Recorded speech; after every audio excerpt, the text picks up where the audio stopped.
सभी विद्यार्थी को इस क्लास में, जैसे कि हम पिछली क्लास से आप लोगों को बता रहे हैं, पढ़ा रहे हैं, उसी के अकॉर्डिंग टू आप लोगों को आज की क्लास में फिर हम आगे कंटिन्यू करते हैं कि आप किस तरीके से एग्जाम में अच्छा अंक अर्जित कर सकते हैं, पा सकते हैं, कहां पर आप मिस्टेक करते हैं, जहां पर आपका नंबर कटता है, आपको बताया जाता है बार बार कि आप उसको इम्प्रूव करें। तो हम जो बता रहे हैं बेसिकली ट्रांसलेशन मेथड से बता रहे हैं कि किस तरीके से आप अपनी राइटिंग स्किल में इम्प्रूवमेंट ला सकते हैं, कैसे आप उसको सुधार सकते हैं कि आपका गलत ना हो और आपको पूरे अंक अर्जित हों।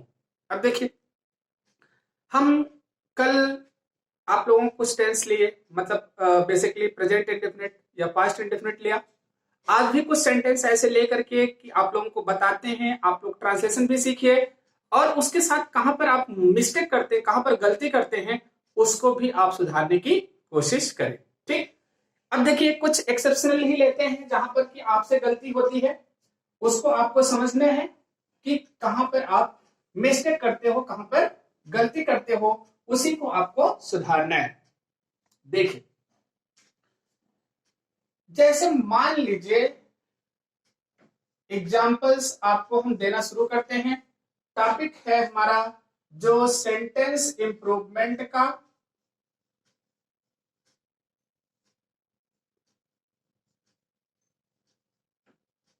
किसका है?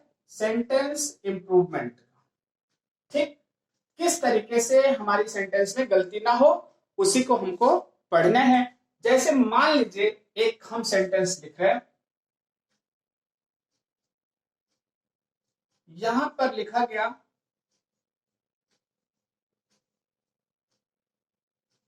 विद्यार्थी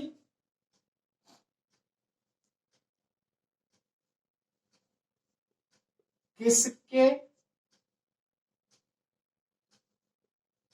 बगीचे में खेल रहे हैं।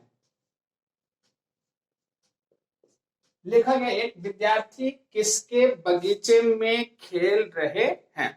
अब एक प्रश्न आया यहां पर किसके, ध्यान दीजिएगा। ठीक है, अब एक विकल्प दिया गया, एक चॉइस दिया गया और वो चॉइस क्या आया?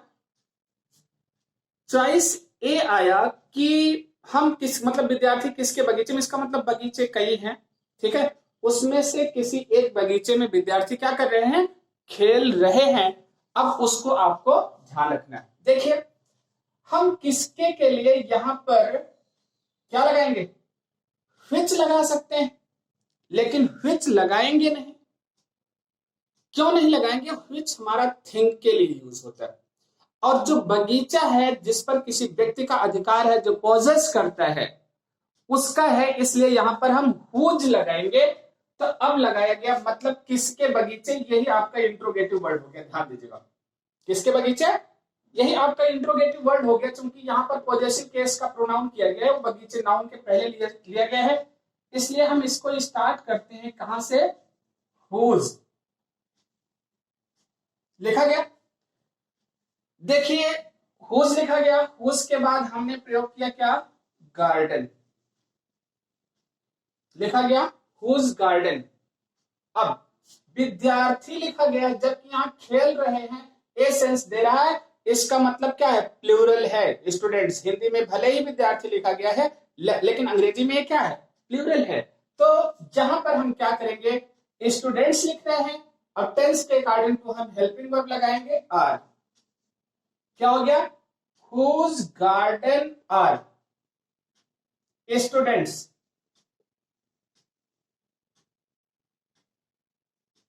क्या लिखा गया? Students. Whose garden are students. अब इसके बाद क्या हो गया? खेल रहे हैं, हमने लिख दिया क्या? प्लेइंग। आपका इंट्रोगेशन मार्क यहां पर लगा दिया गया। क्या हो गया? Whose garden are students playing.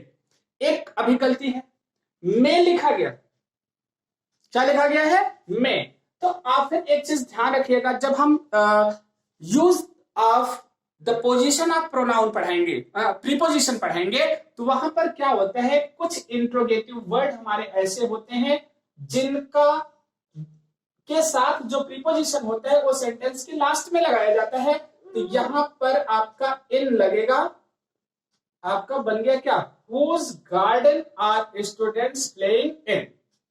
लेकिन सामान्यतः बोलचाल की भाषा में क्या, ये तो हमारा ग्रामेटिकल मेथड हो गया, whose garden are students playing in, ठीक है। अब हम बोलचाल की भाषा में इसको क्या बोलते हैं, ट्रांसलेशन, बोलचाल की भाषा में हमारा आएगा इन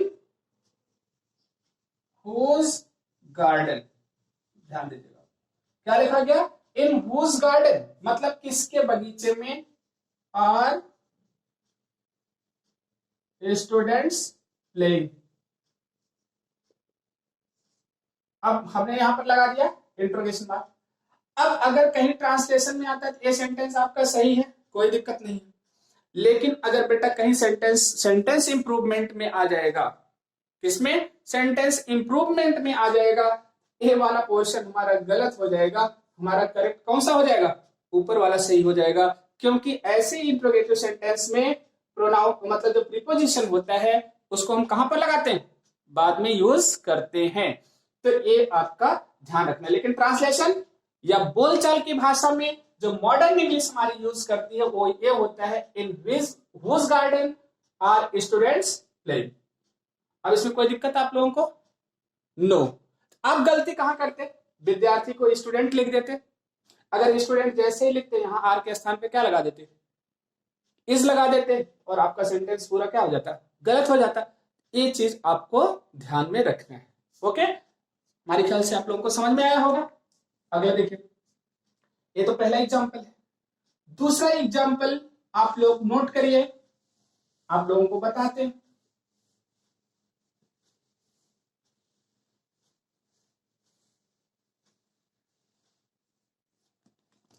देखिए, एक लिखा गया, हम इनमें से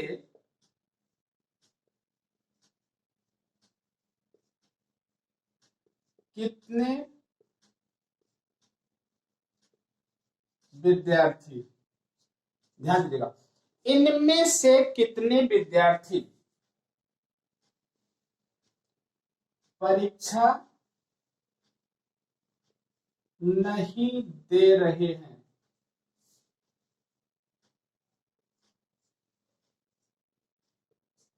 इनमें से कितने विद्यार्थी परीक्षा नहीं दे रहे हैं।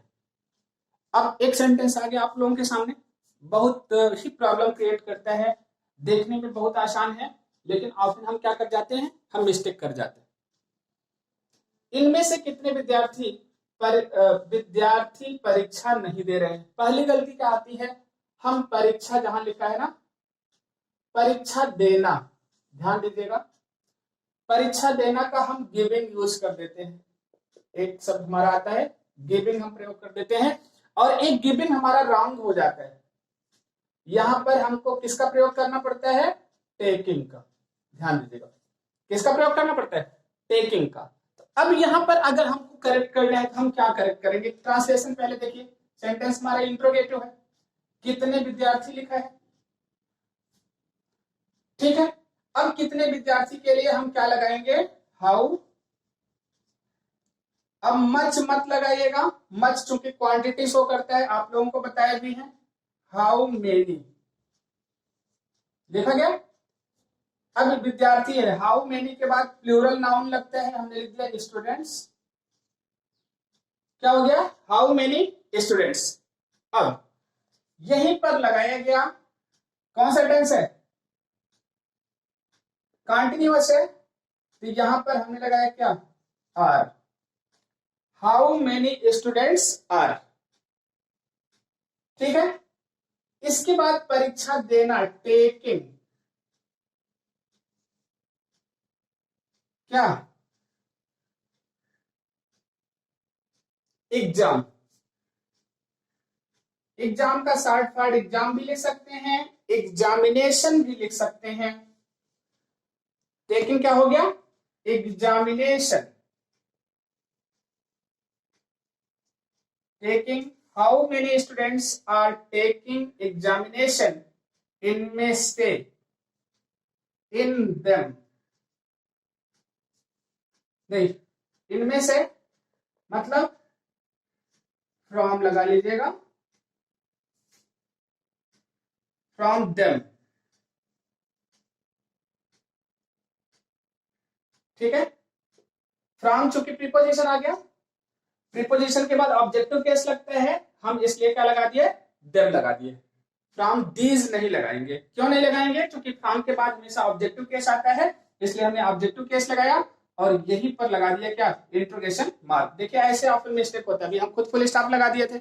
अब एग्जाम में इसीलिए जो समय दिया जाता है वहां पर बहुत ही चीजों का आपकी परीक्षा होता है, उसमें आपकी साइकोलॉजी होती है, माइंड बैलेंस होता है, और आपको की नॉलेज का एग्जाम होता है, ये सारी चीजों का एग्जाम होता है, आपको ध्यान रखने की जरूरत है। हमने लिखा how many students are taking examination from them. अब देखिए स्टूडेंट्स, हाउ मेनी लगाया गया, आर लगाया गया। देखिए यहां फिर हमने क्या किया, एक प्रीपोजिशन फ्रॉम लगाया। अब प्रीपोजिशन फ्रॉम इंट्रोगेटिव वर्ड के लिए देखिए सेंटेंस के लगभग अप्रॉक्सीमेट मतलब पहले लगाया, नहीं तो ऐसा भी हम कर सकते हैं, हाउ मेनी, ठीक है, from them how many students are taking exam, यहां पर स्टार्ट में लगा सकते हैं, from them how many students are taking examination, लेकिन वो हमारा ग्रामर के पॉइंट ऑफ व्यू से क्या हो जाता, रॉन्ग हो जाता, गलत हो जाता। इसलिए हमको ऐसा ही सेंटेंस, ऐसे ही यूटिलाइजेशन क्या करना है, सीखना है, जिससे कि हमारी गलती ना हो। इसको आप ध्यान रखेंगे, ठीक है। अब अगला हम जो एग्जाम्पल लेते हैं उसको चलिए आप लोग देखते हैं।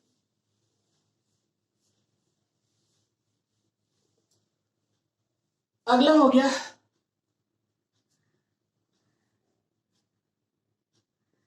लिखा गया तुम, ध्यान दीजिएगा, फिर उसी सेंटेंस को ऐसे ले रहे हैं, इनमें से तुम, इनमें से कितने विद्यार्थियों को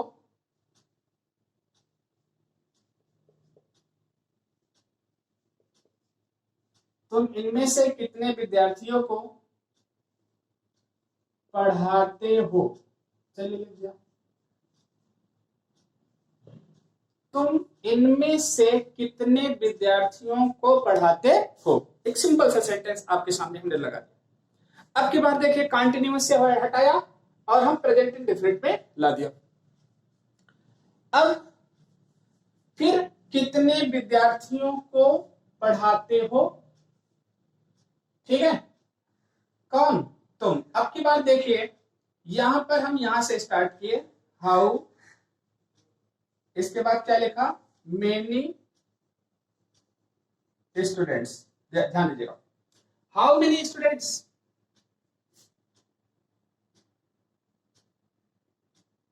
ठीक। अब हमने लगा दिया हाउ मेनी स्टूडेंट्स, इसके बाद हम यहां पर हेल्पिंग वर्ब लगाएंगे, हेल्पिंग वर्ब तुम के अनुसार लगेगा, do, you, how many students do you teach, क्या हो गया, how many students do you teach. अब यहां पर क्या लगा दिया, फ्रॉम। अब क्या हो गया, इनमें से, अब यहां पर फ्रॉम दीज लगा सकते हैं, ठीक, ये जो है, लेकिन यहां भी हम लगा सकते हैं फ्रॉम, क्या हो गया, प्रीपोजिशन देम, फ्रॉम देम। अब इंट्रोगेशन मार्क लगा लिया। एक चीज आप लोगों ने देखा होगा क्या, कि एक बार जब यही आपका सब्जेक्ट का काम करता है, भले ही इंट्रोगेटिव वर्ड है, सब्जेक्ट का काम करेगा, तो एसर्टिव सेंटेंस के अकॉर्डिंग टू बनता है, ठीक है। अभी इसके पहले वाला एग्जांपल आप लोग फिर देखेंगे, फ्लैशबैक करेंगे, तो पहले वाले में देखे होंगे तुरंत वो ए सब्जेक्ट का काम किया होगा, इसके बाद हम आर लगाए थे, ठीक है, उसके बाद लगाए थे टेकिंग एग्जामिनेशन फ्रॉम देम, तो वो आपका सब्जेक्ट का काम कर रहा था। लेकिन जब इंट्रोगेटिव वर्ड आपका ऑब्जेक्ट का काम करेगा, तो हम भले ही ऑब्जेक्ट पहले लाएंगे उसके बाद हेल्पिंग वर्ब प्रयोग करेंगे, फिर सब्जेक्ट प्रयोग करेंगे, फिर क्या प्रयोग करेंगे, मेन वर्ब, उसके बाद अदर थिंग्स लगा करके आपका सेंटेंस हम करेक्ट करेंगे। इसको आपको ध्यान देने की जरूरत है। ठीक, तो किस तरीके से आप गलती से बचेंगे, अपने नंबर को बचाएंगे, इन चीजों को आपको ध्यान में रखना है।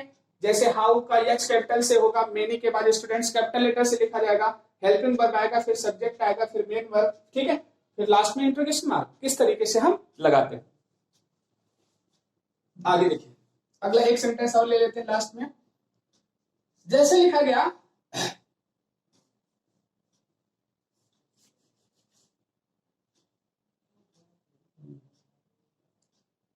लिख लीजिएगा, अध्यापक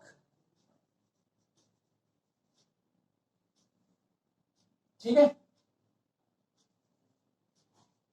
कल से किसे, अध्यापक कल से किसे,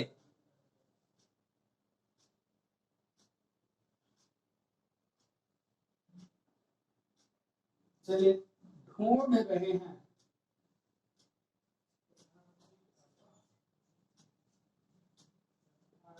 अध्यापक कल से किसे ढूंढ रहे हैं। चलिए, अब आपका एक सिंपल सा सेंटेंस समझ लिया। अब फिर अब की बार वर्ड आया क्या, किसे। ठीक, तो अध्यापक ढूंढेंगे किसे, पर्सन को, स्टूडेंट को ढूंढेंगे, विद्यार्थी को ढूंढेंगे, ऐसा तो नहीं कुत्ता बिल्ली ढूंढेंगे। ठीक, अब हम क्या करेंगे, यहां पर किसे की अंग्रेजी लिखेंगे। किसे की अंग्रेजी क्या हो गया, होम। ध्यान दीजिएगा, क्या हो गया, होम। ढूंढ रहे हैं, देखिए लगाया गया, लेकिन कल से समय दिया है, इसलिए अध्यापक के अनुसार हम लगाएंगे क्या, यहां पर has, whom has teacher, teacher यहां स्मॉल लेटर से लिखिएगा, whom has टीचर।